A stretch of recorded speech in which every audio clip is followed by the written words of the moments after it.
The music today is really interesting because of the fact that the computers are not working. One of them is, and so we're using a different computer, Yes. and it's picking some really cool music, but it's not what you're normally used to. And I sort of like this one. The last one was a little bit too heavy metal. This is kind of okay, I guess. Those were old. When I was a kid, I couldn't wait to drive. You too? I mean, Yeah, me too. I heard. Now we're talking about the 1960s, okay? I had heard that one day cars will drive themselves, and I said, "Oh, please, don't let that happen until I'm, driving." And so, of course, now I've been driving for 50 years, close to it, right? Yeah. Or not 50, maybe 40 years. But anyway, long enough. And you know what? I'm ready. I'm ready for a self-driving car. I really am. I'm ready. I'm ready to go out the door and say, "Take me to the, to wherever." Take me to work. Larry, which work would you like to go to? The work you really go to, or the one you tell your wife you go to? See, don't do that to me. I'm teasing. Imagine that. Eddie Alterman is on the phone. He's the editor-in-chief of Car and Driver magazine. The driverless car is something we read about almost every single day. The Car and Driver magazine for November 2017 issue explores self-driving technology, and I know that they sent it. I can't wait to look at it. Good morning, Eddie. Thank you for being on our show with us today. I love it. Good morning, guys. Good morning, Larry. And sorry to bum you out, but the reports of the car's death have been greatly exaggerated. Oh, so it is coming around. But I actually like the idea now. When I was a kid, I would have hated it. Yeah, well, I mean, that's what happens when we grow up. We give up. Oh, yeah, that's right. You, as a car guy, you don't want a self-driving car. Not at all, no. I think that the car is the greatest thing that man has ever created. Maybe next to, a lunar rover, but that's a car. That's a car, too. But the other guys on the road are not that good. I'm the best driver there is out there. Did you know that? That's what I heard. He told me about that before I called in. He said this guy's the greatest. So that's Mario Andretti, forget about it. No, I didn't say I was fast. I just said I'm the best. But everybody else is horrible. So I don't see any reason why I would want everybody else to have a self-driving car.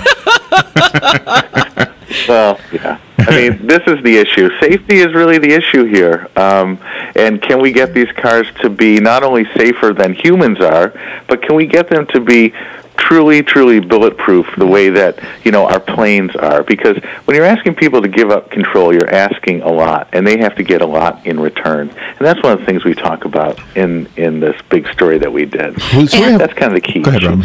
And you have 19 different perspectives on this, which is pretty amazing. You really reached out to a lot of professionals. We wanted to look at it, from the entire holistic point of view. We didn't want to just look at the technology or the regulations or the psychology. We wanted to present as much of this issue as we possibly could. And that's why we brought in Malcolm Gladwell to help us think about this and shape it. So are the ones that we read about successful? We heard in Pittsburgh, the Uber is using driverless cars. Is it working out? Well, I think one of the myths that we wanted to address in this package is that very thing. I think a lot of people think that these driverless cars are just out there buzzing around cities, picking people up, taking them on Uber rides. In those Volvos in Pittsburgh, there were people at the wheel. There is no such thing as a completely driverless car on the roads yet. Okay. No, but there are stages, to the technology, and we're kind of in stage 2 where the cars can drive themselves, or we're at stage 3 where cars can drive themselves in certain situations, but the human still has to be overseeing it. We don't really, beyond the test phase, there's no fully driverless car out there. Well, you talk about Tesla's autopilot reducing crashes. There's a city not too far from us, Williston, and there was a car like this that was driving on the road and caused somebody to die. Yeah, fatality. Yeah. And that's the opposite way we want to go. The car should be improving safety, right? By taking out these human factors like drunk driving, impairment, or incompetence. The car should be better. But it's also really important to remember that 7% of crashes in our country happen because of the car itself. And Okay. I don't know if we can reduce that down, but it's going to be paramount for this technology to be accepted that crashes are zero. I think so too, but that might be very optimistic that we'll eventually reach that. Can I ask you a couple questions about the car, the driverless car, the autonomous car, whatever you call it? We often wondered this: how will it know, for example, if a road is dirt? You know what I mean? How will it know if it? Yeah. How will it know that? What does it use to navigate? Does it use white lines? What does it use? It uses cameras, radar sensors, LiDAR, and a suite of those technologies to really read its environment. But eventually, the environment is going to have to talk to the car, too. And that's one of these big hurdles that we confronted and we found out about, is that in order to guarantee those kind of aeronautical levels of safety to get people to trust this technology, right, the cars have to be in an environment where all information is exchanged, where cars are talking to each other, where pedestrians are wearing stuff that talks to the cars. There's a lot pedestrians are wearing stuff.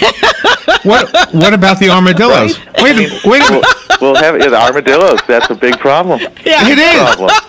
No. I mean, we have a whole story on that. When I was a kid learning to drive, I almost hit an armadillo, and I swerved around it. And my dad said, you don't want to hit one of those things. No, you did? No, he says you don't want to hit one. No, you don't. Hit it? No, my dad. No, I didn't hit it, but my dad said you should have hit it. And I said, why would I want to hit an animal? He said, because you could have flipped the car. So what would the driverless car do? Would it hit the armadillo, or would it I swerve around it? I think it would issue a strongly worded memo to the armadillo